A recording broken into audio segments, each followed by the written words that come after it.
Check out this speech about time. This blew my mind. You got to hear this and listen to it a few times because it takes a while to really sink in and try to feel what is being said. Don't try to think about it, not the level of the logic, but more of the feelings and the experience. One of the major values that you ascribe to your life upon this earth is the value of time. I said in the lesson, if you choose a thing that will not last forever, what you choose is valueless. And I tell you, time shall not last forever. That can seem a difficult concept, for time seems to be a thing independent of your world, which simply flows, which merely is. It would seem to be, whether or not your world physically exists. I tell you, that is not so. That which you perceive as time, that which you value as time, is truly just another form of form itself. As you have created the physical world, which is an illusion, as you have created your body, which is an illusion, as you have created your own thoughts, which yet too are illusions, so have you likewise created time, which also is an illusion. Think for a moment about your pain and about your fear. Essentially, all of your pain and all of your fear is because you value time. Ultimately, what you are doing is saying, I do not choose to value what I am experiencing in this moment. I rather will value that which I call a memory of the past, or more usually, that which I anticipate will be the future. Essentially, all of the time when you bind or constrict yourself, it is because of some imagined fear of what your future will bring. When I said, if I defend myself, I am attacked, I tried to make it clear that time, and the belief in time, is one of the major defenses you create, and with which you attack yourself. And of course, an attack upon yourself brings you pain or conflict or discontent. They are all the same. In trying to plan for the future, even to the point of organizing this day, is a defense, ultimately is an attack upon yourself, and will bring you distress and the absence of peace. How is that so, you might ask? When you plan for the future, think of what it is that you really do. You are saying, within your thoughts, what is it that I, ego, want to experience, not now, but at some point in the future? Then you attempt to structure the moments to follow, all of which are also in the future, in such a way that moments in the more distant future will contain that which seems to make you happy. In this context, being happy seems to mean experiencing what you wanted to experience. And is it not true that even while you are experiencing that which you desired, there is the knowing within that this too shall pass away? So ultimately, there must be a frustration and a sadness associated with it. And what has happened? What you have done is valued a thing in the future. And you, the Son of God, free of conflict, free of pain, free of disease, free of all restrictions, free of your body, free of your thoughts, and free of time, do not exist in the future. I have told you one of the major barriers you have is the concept of yourself, the ideas you have formed about what you are, and those ideas of what you are based upon what you call the past. In your plans for the future, what you are really doing is trying to structure that same self-concept so that at some point, which has not yet come, you will have a particular, seemingly desired feeling about who you are. But within your being, within your knowing, within the awareness of your one self, you always know that all of it, including the concept of who you are, shall pass away.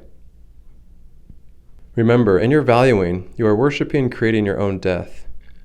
And in your valuing of the future, which is not yourself, which is not of God, and is not of the Son of God, in your valuing of the future, you are looking toward a concept of yourself, which may not come at all, and if it does, shall pass away.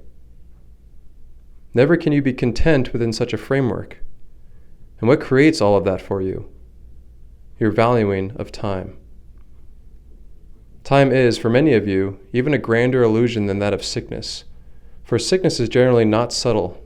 If you have a headache, if you are coughing, if your foot hurts, you are directly aware of it at that moment.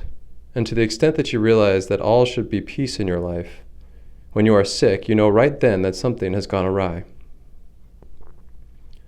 Ah, but time time is a much more subtle master, so subtle indeed that when I say to you, time itself does not exist, it is even hard for you to believe my words are true.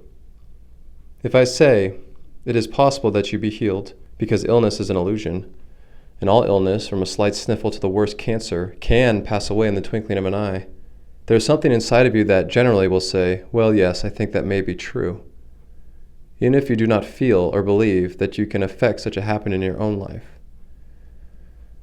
But when I say to you, as ultimately I am saying, time is the grand illusion, even more than your own illness, I am saying that to be free you must free yourself of time, and even the belief that it exists.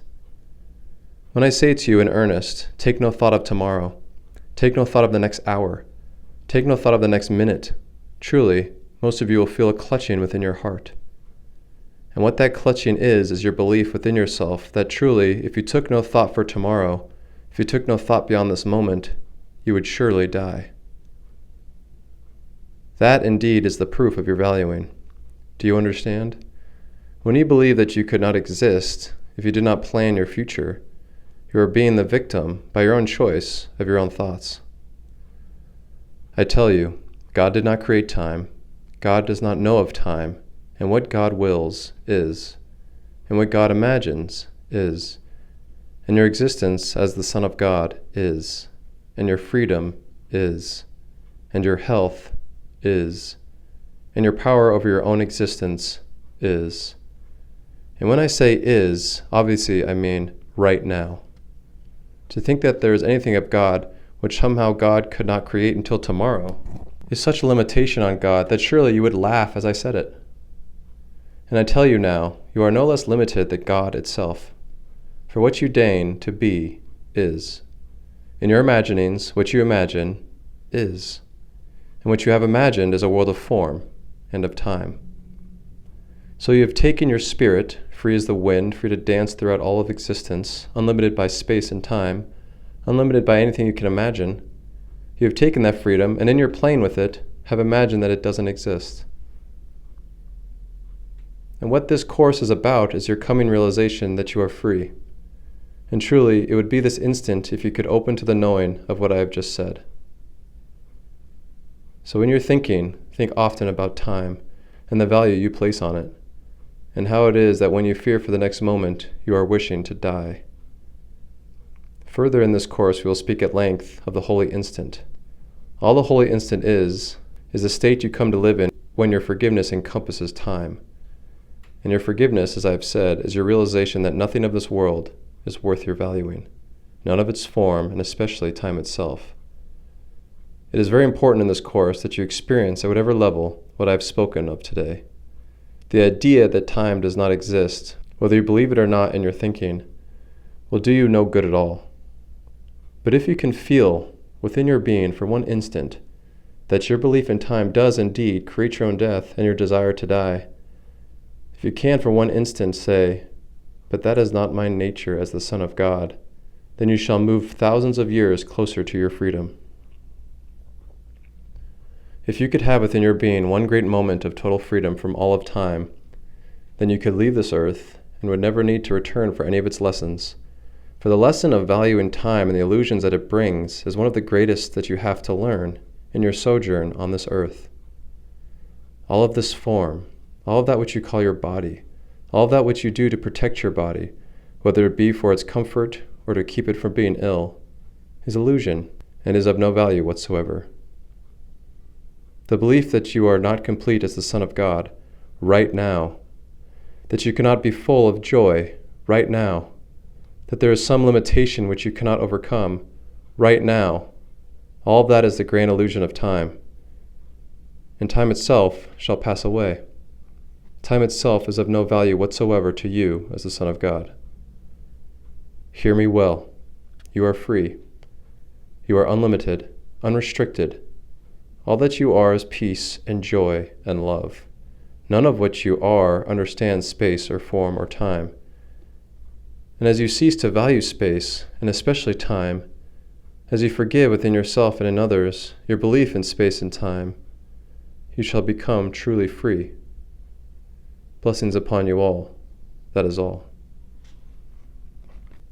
That speech or quote is from Journey Beyond Words, a companion to the workbook of the Course, which refers to the Course of Miracles. And it's a channeling of Yeshua ben Joseph, or Jesus. And this book is by Brent Haskell.